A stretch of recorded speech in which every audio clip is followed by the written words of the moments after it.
O que aconteceu agora não partiu da direita, nem da oposição, nem de bolsonaristas. Partiu da imprensa.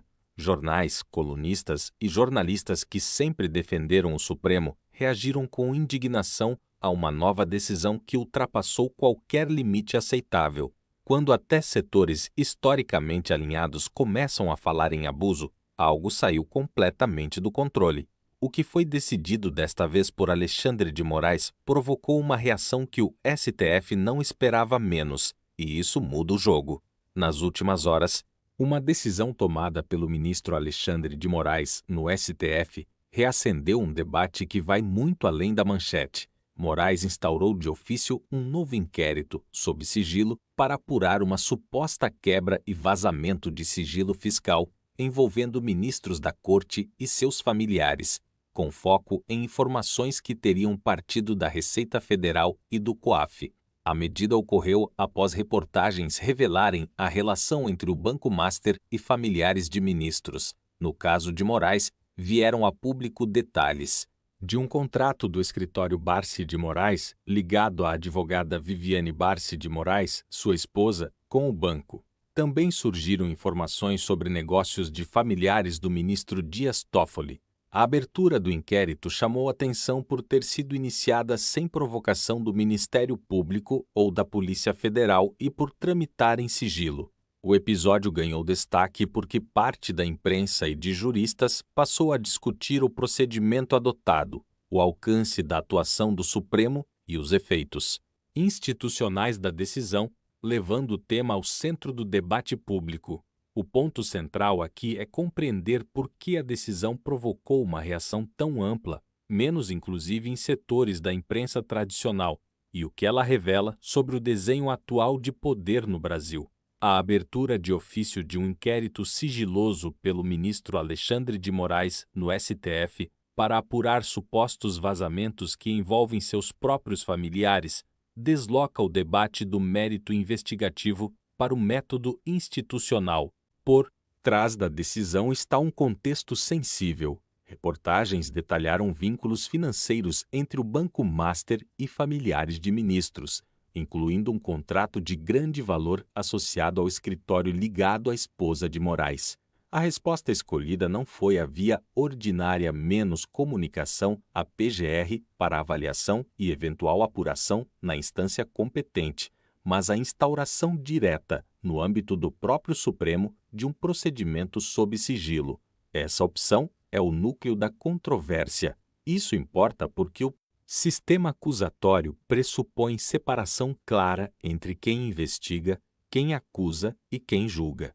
Quando a mesma autoridade inicia a apuração, define o escopo, centraliza a condução e, potencialmente, aprecia resultados, surgem riscos objetivos, conflito de interesses, fragilização do juiz natural e questionamentos sobre a validade de provas.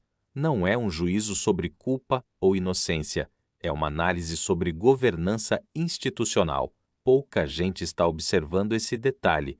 A decisão não tensiona apenas a relação entre imprensa e judiciário. Ela altera incentivos dentro do Estado. Órgãos como Receita Federal e COAF, alvos do inquérito, passam a operar sob o risco de apuração conduzida pelo próprio tribunal ao qual servem indiretamente. Isso gera cautela excessiva, silêncio defensivo e efeitos paralisantes, especialmente quando o procedimento tramita sem transparência pública. Quem ganha e quem perde nesse arranjo? No curto prazo, o tribunal preserva controle do fluxo de informações e reduz a exposição imediata. No médio prazo, porém, perde-se capital institucional. A percepção de imparcialidade é um ativo frágil. Quando parte da imprensa menos, inclusive veículos tradicionalmente alinhados ao Supremo, passa a questionar o procedimento, o custo reputacional cresce.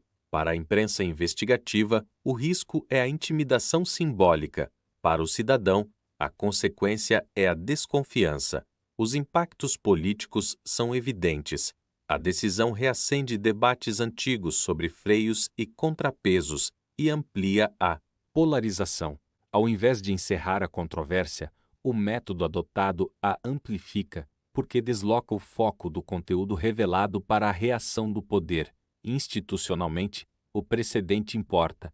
Se procedimentos de ofício em causa sensível se normalizam, a excepcionalidade vira rotina. Há também efeitos econômicos indiretos. Ambientes com baixa previsibilidade institucional tendem a penalizar investimentos e a elevar prêmios de risco. Segurança jurídica não é abstrata. Ela influencia decisões de financiamento, contratos e a disposição de agentes econômicos em operar no país. Ruídos persistentes no topo do sistema judicial reverberam para baixo. A comparação com situações anteriores é inevitável. O inquérito das fake news, aberto em 2019, também nasceu de ofício e sem prazo definido. Ao longo do tempo, teve escopo ampliado, decisões concentradas e críticas recorrentes de juristas quanto à mistura de funções. O paralelismo não é perfeito, mas o padrão procedimental é semelhante. Excepcionalidade, sigilo e centralização. É por isso que a reação atual encontra eco, inclusive fora da oposição.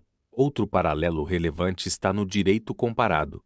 Democracias consolidadas tratam conflitos de interesse com regras rígidas de impedimento e preferem a remessa a instâncias independentes para preservar legitimidade. Quando isso não ocorre, o mérito do caso fica contaminado pelo método e o debate público se desloca para a forma menos exatamente o que estamos vendo. Em síntese, a análise fria aponta 3 camadas: uma apuração legítima sobre possíveis vazamentos, uma escolha procedimental que concentra poder e suscita conflitos, e um efeito sistêmico sobre confiança, previsibilidade e reputação institucional. O que está em jogo não é apenas um inquérito, mas o modelo de autocontenção do judiciário. É esse equilíbrio entre autoridade e limites que define a saúde democrática no longo prazo. Quando analisamos isso com frieza, fica claro que essa decisão não é apenas técnica. Ela carrega um impacto político que precisa ser debatido com seriedade, porque define limites ou a ausência deles, menos no exercício do poder. A crítica que emergiu, inclusive em veículos tradicionalmente favoráveis ao Supremo, não é ideológica, é procedimental, e procedimentos importam. O ponto central aqui é a autocontenção institucional. Democracias estáveis funcionam quando autoridades reconhecem conflitos potenciais e escolhem caminhos que preservem a legitimidade do sistema. Abrir um inquérito de ofício sob sigilo em contexto que envolve interesses familiares fragiliza a confiança mesmo que a apuração, em tese, seja necessária. A forma contamina o mérito. Isso importa porque segurança jurídica não é retórica.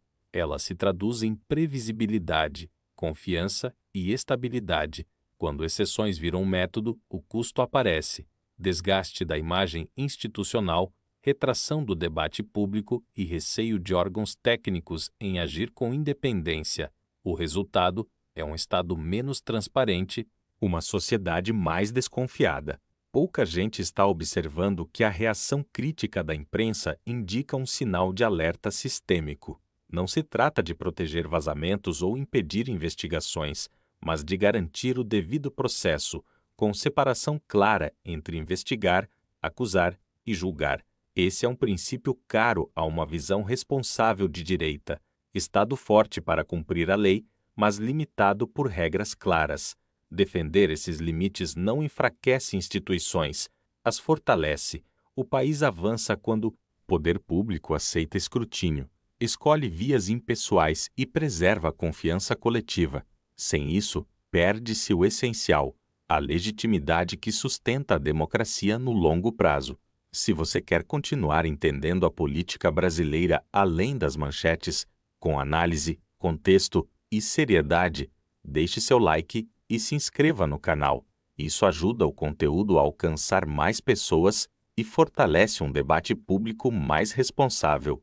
Agora eu quero ouvir você. Quando um ministro investiga fatos que envolvem sua própria família, isso reforça ou enfraquece a credibilidade das instituições? Onde, na sua opinião, deveria estar o limite entre autoridade e autocontenção no judiciário? Deixe seu comentário. Esse tipo de participação enriquece a discussão e mostra ao algoritmo que o tema importa. Aqui, a análise é direta, clara e sem ruído. E aproveite para assistir ao próximo vídeo que está aparecendo na tela agora, onde seguimos aprofundando os temas que realmente impactam o país e o funcionamento da democracia.